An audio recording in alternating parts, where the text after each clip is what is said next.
There are 5 signs your body gives right before death, and almost nobody tells you what they actually mean.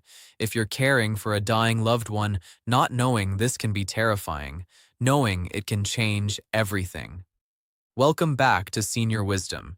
This channel is all about helping you care for aging and dying loved ones with confidence, not fear. If that's why you're here, hit subscribe, because this is exactly what we talk about every week.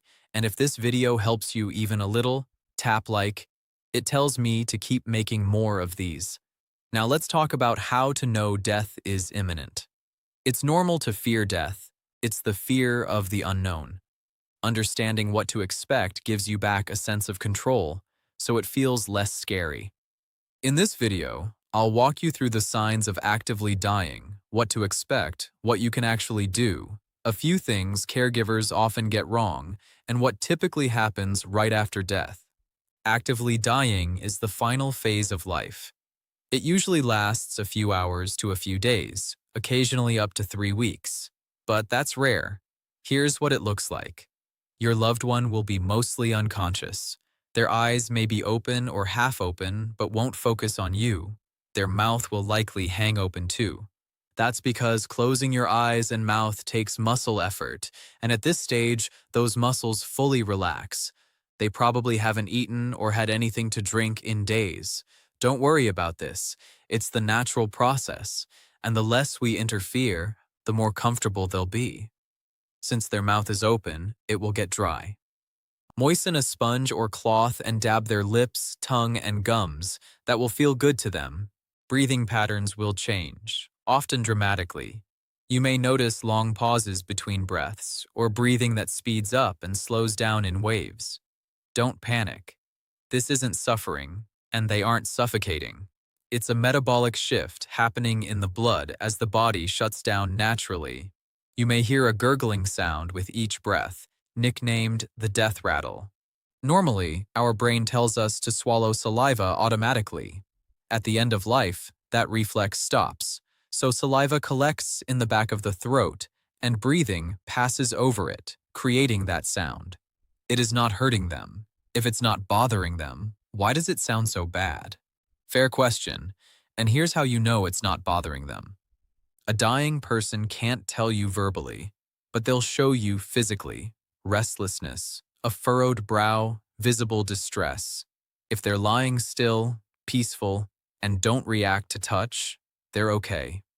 To ease the sound, you can raise the head of the bed, turn them onto their side, or ask about medication to dry up secretions. It sounds distressing to hear, but it isn't distressing for them. Watch the fingers and toes. They may turn purple or gray. This is called mottling. It can also appear on the knees, and occasionally the tip of the nose may look dusky or purplish. All of this is normal and expected. The body has an internal thermostat that keeps us around 98.6 degrees. At the end of life, that stops working properly, so temperature swings. They may feel hot but seem cold, or feel cold but run a fever. Fevers near death are common. Use a cool cloth on the forehead or behind the knees for comfort, and Tylenol suppositories can help if they seem uncomfortable with a fever. Sometimes, shortly before death, a person becomes unexpectedly alert. They may open their eyes, speak clearly, recognize family, or even ask for food. This is sometimes called terminal lucidity or the rally. It can feel like a miracle recovery, but hospice workers see it often. And it usually means the body is very close to the end, not that it's improving. If this happens, use the time to say what you need to say. It's often a gift, even though it's brief. A few things well-meaning families often get wrong in this stage. First, trying to get their loved one to eat or drink when the body is shutting down. This can actually cause discomfort, choking, or fluid buildup. Second, calling 911 out of panic during normal end-of-life changes, which can lead to unwanted interventions your loved one may not have wanted. Third, feeling like you constantly have to do something instead of simply sitting with them. Presence matters more than action here. And finally, whispering bad news out of earshot. Hearing is often the last sense to go. So it's safer to assume they can hear you and to keep your voice calm and loving in the room. Everyone dies differently. Sometimes there's a gradual transition into active dying that eases you in. Sometimes it happens suddenly, and that can feel frightening. The point of this video is simple. Don't panic. When you see something scary happening to someone you love, your instinct is to do something, call someone, fix something. But this is actually the time to slow down and just be with them. Keep them clean, keep them safe, keep them comfortable. You don't need to do much else.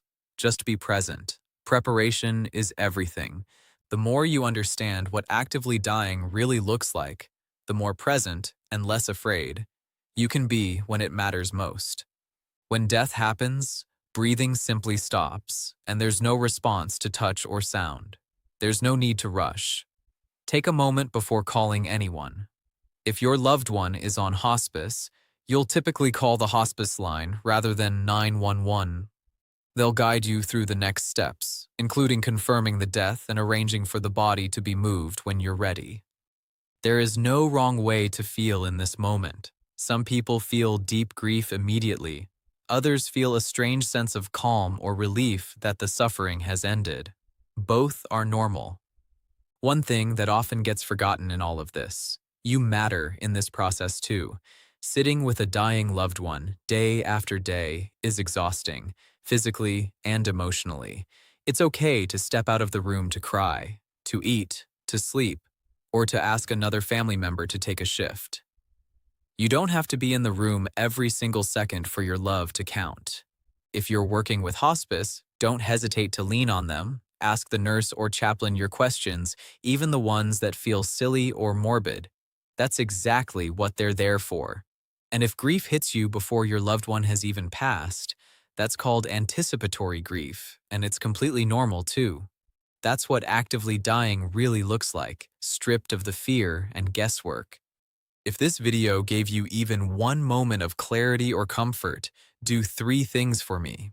Like this video, subscribe to Senior Wisdom so you don't miss the next one, and share it with someone who's caring for a loved one right now. They need this more than they realize. And I'd love to hear from you. Drop a comment telling me which part of this hit home for you, or which sign you've seen yourself. I read every comment. Thank you for watching all the way through. That means a lot. See you in the next one.